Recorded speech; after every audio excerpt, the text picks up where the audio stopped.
दोस्तों, प्रधानमंत्री नरेंद्र मोदी की स्वर्गीय माताजी के अपमान को लेकर बीजेपी ने एक दिन का बिहार बंद बुलाया। वो अलग बात है कि उस बिहार बंद की हवा निकल गई, लेकिन मोदी ने अपनी स्वर्गीय माताजी के अपमान का मुद्दा खुद उठाया।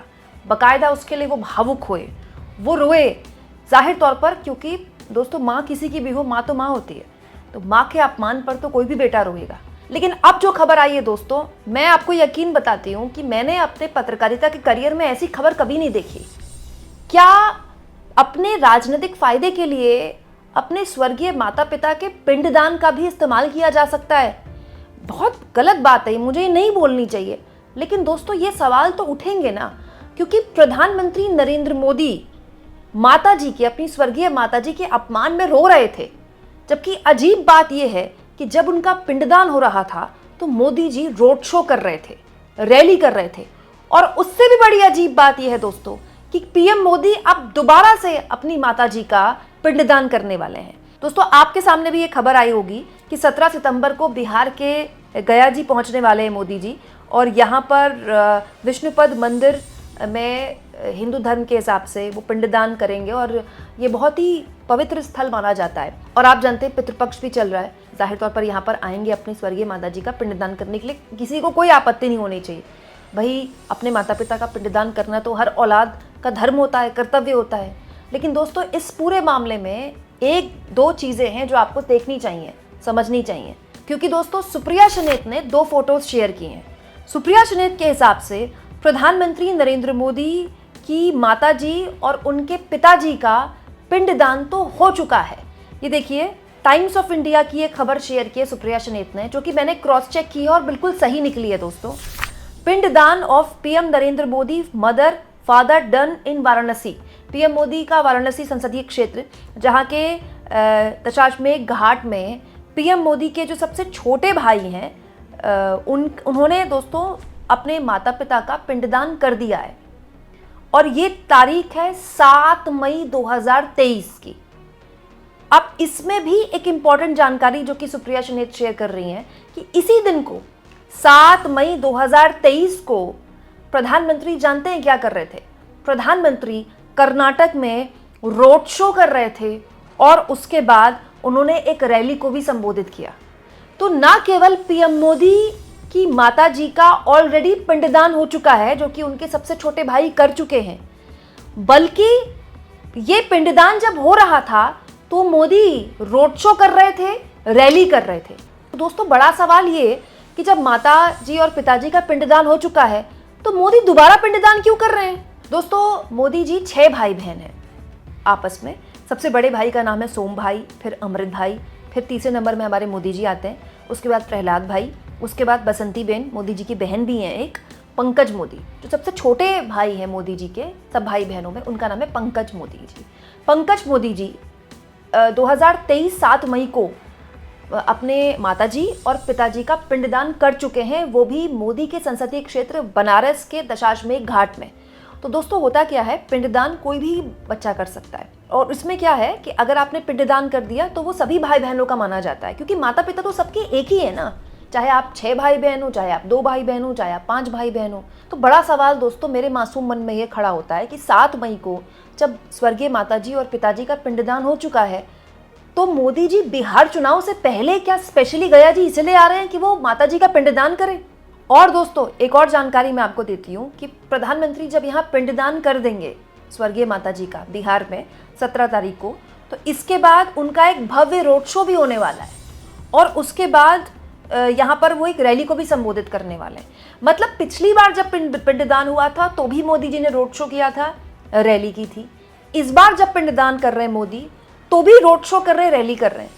मतलब मैंने कभी सुना नहीं कि पिंडदान करने के बाद कभी कोई जश्न मनाया गया हो, मैंने नहीं सुना। हो सकता है मैं अज्ञानी हूँ दोस्तों, अगर आपने सुना हो तो मुझे कमेंट बॉक्स में लिख के बताइएगा। दोस्तों, अब इस तरह की बातें जब सोशल मीडिया में आ चुकी और कांग्रेस पार्टी ने आरोप लगा दिए कि मोदी जी तो खुलेआम अपनी स्वर्गीय माताजी का एक तरह से राजनीतिक इस्तेमाल कर रहे हैं, तो सुप्रिया शनेत ने कहा, पूरे सम्मान के साथ हिंदू धर्म में पितरों का पिंडदान एक बार होता है। जब छोटे भाई ने माताजी पिताजी का 7 मई 2023 को कर दिया है, तो मोदी जी फिर से गया जी जाकर 17 सितंबर को माताजी का पिंडदान क्यों कर रहे हैं? और जिस दिन पिंडदान हो रहा है उस दिन कर्नाटका में रोड शो क्यों कर रहे थे? दोस्तों, अपने माता पिता का पिंडदान करने का कोई ऐसा नियम नहीं है कि आपको उनके देह त्याग करने के इतने महीने में पिंडदान करना है, इतने साल में पिंडदान करना है। क्यों? क्योंकि हर साल तो पितृपक्ष आता है, श्राद्ध आते हैं, तो हम जितने भी हमारे पितर होते हैं उनको हर साल श्राद्ध में उनको पूजते हैं, उनको याद करते हैं। हिंदू धर्म में मान्यता है, हर घर में होती है, मैं कोई अलग बात नहीं बता रही हूँ।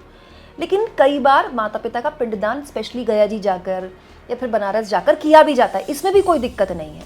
लेकिन इसमें कोई टाइम लिमिट नहीं है, आप कभी भी कर सकते हैं माता पिता के देह त्याग करने के बाद। लेकिन दोस्तों, क्या गजब का कोइंसिडेंट है कि प्रधानमंत्री ने एग्जैक्ट वही वक्त चुना जब बिहार में चुनाव हो रहे थे, ना उससे पहले ना उसके बाद। और पिंडदान जब पिछली बार हो रहा था तो भी रोड शो किया, रैली की। पिंडदान जब इस बार हो रहा है तो भी रोड शो कर रहे हैं, तो भी रैली कर रहे हैं। और उसके बाद बीजेपी ये कहती है कि वो पीएम मोदी जो हैं अपनी माता जी का राजनीतिक इस्तेमाल नहीं करते हैं। दोस्तों, बात ऐसी है कि ये सारी चीज़ें, ये सारी बातें आज से पहले इतनी इंपॉर्टेंट नहीं होती थी, ना ही ये उठती थी। क्यों? क्योंकि सोशल मीडिया में आईटी सेल का कब्जा था। सोशल मीडिया में जो आईटी सेल चलाता था वही चलता था, उसका नैरेटिव ही चलता था, कोई काउंटर नैरेटिव हुआ ही नहीं, सालों साल तक यही चला। लेकिन अब मामला हो गया है पलट। अब क्या है, सोशल मीडिया में हर तरह के नैरेटिव चलते हैं, सबके नैरेटिव चलते हैं। वोट चोरी अभियान सोशल मीडिया में इतना सुपरहिट हो जाएगा, कभी बीजेपी ने सोचा भी नहीं होगा। अभी कुछ दिन पहले मैंने आपको एक खबर भी दिखाई थी कि आज तक के पत्रकारों ने बताया था, रिपोर्टर्स ने, कि दरअसल सुप्रीम कोर्ट ने जो आदेश दिया कि कुछ दिल्ली के जो डॉगीज़ हैं उनको ले जाया जाएगा सड़क से उठाकर, तो वो जो डॉग लवर्स थे उन्होंने सोशल मीडिया में जाकर वोट चोर अभियान की तारीफ करनी शुरू कर दी कि बहुत ये जो सरकार है जो वोट चोरी से बनी है, इसीलिए जो सड़क के कुत्ते हैं उनके साथ ये सब कुछ हो रहा है। तो क्यों? क्योंकि लोगों का गुस्सा वोट चोर अभियान पर अब इस सरकार पर निकल रहा है। ये बताता है कि जो नैरेटिव है सोशल मीडिया में वो बदल रहा है। अब देखिए, मोदी जी की स्वर्गीय माता जी के अपमान पर एनडीए ने एक दिन का बंद बुलाया। उस एक दिन के बंद का क्या हश्र हुआ? फायदा छोड़िए, इतना नुकसान एनडीए को हुआ है कि अब जब भी मोदी बिहार में रैलियां करने के लिए लॉ एंड ऑर्डर का मुद्दा उठाएंगे, सीधे तेजस्वी यादव और कांग्रेस पार्टी के लोग उसी दिन की याद दिलाएंगे कि देखिए एक दिन इन्होंने कैसे अपनी स्वर्गीय माताजी के अपमान पे बंद बुलाया और उसके बाद खुलेआम बिहार की महिलाओं के साथ किस तरह का व्यवहार किया गया। कहीं शिक्षिका को खदेड़ा जा रहा है, कहीं गर्भवती महिलाओं के एम्बुलेंस को रोका गया, कहीं बीमार हो रहे लोगों को जाने नहीं दिया गया, कहीं स्कूल की बच्चियां जा रही थी उनको नहीं जाने दिया गया। कितनी अव्यवस्था उस वक्त बिहार में फैली थी और उसकी तमाम तस्वीरें सोशल मीडिया में ऐसे उछल उछल कर आ रही थी। ये सोशल मीडिया का ज़माना है दोस्तों। प्रधानमंत्री मोदी ने कैसे सोच लिया कि किसी को पता ही नहीं चलेगा कि 2023 में उनकी माताजी और उनके पिताजी का पिंडदान हो चुका है और वो दोबारा करेंगे तो भी किसी को पता नहीं चलेगा। दोस्तों, आप इस मुद्दे पर क्या सोचते हैं? कमेंट बॉक्स में ज़रूर लिखें और जितना हो सके दोस्तों चैनल को शेयर भी करें, सब्सक्राइब भी करें। और मेरी आप लोगों से बार बार गुजारिश रहती है दोस्तों, थैंक्स और ज्वाइन का इस्तेमाल ज़रूर करें, क्योंकि इसके ज़रिए आप आर्थिक तौर पर चैनल को सपोर्ट कर सकते हैं। और दोस्तों, हर वीडियो में आपको शेयर का ऑप्शन मिलता है। आप जिस भी सोशल मीडिया प्लेटफॉर्म में एक्टिव हैं, इंस्टाग्राम में, फेसबुक में या फिर व्हाट्सएप में, आप चाहें तो जो भी वीडियो आपको मेरी पसंद आए उसको अपने सोशल मीडिया प्लेटफॉर्म में आगे शेयर भी कर सकते हैं, क्योंकि इसके ज़रिए हम जो सच्ची सही खबरें हैं, तार्किक खबरें हैं, अपने माध्यम से लोगों तक पहुंचा सकते हैं। क्योंकि बहुत से लोग हैं जिनको चैनल के बारे में अभी पता भी नहीं है। दोस्तों, हमारी कोशिश और प्रयास होना चाहिए कि हम बड़े लेवल पर लोगों तक चैनल को पहुंचाएं।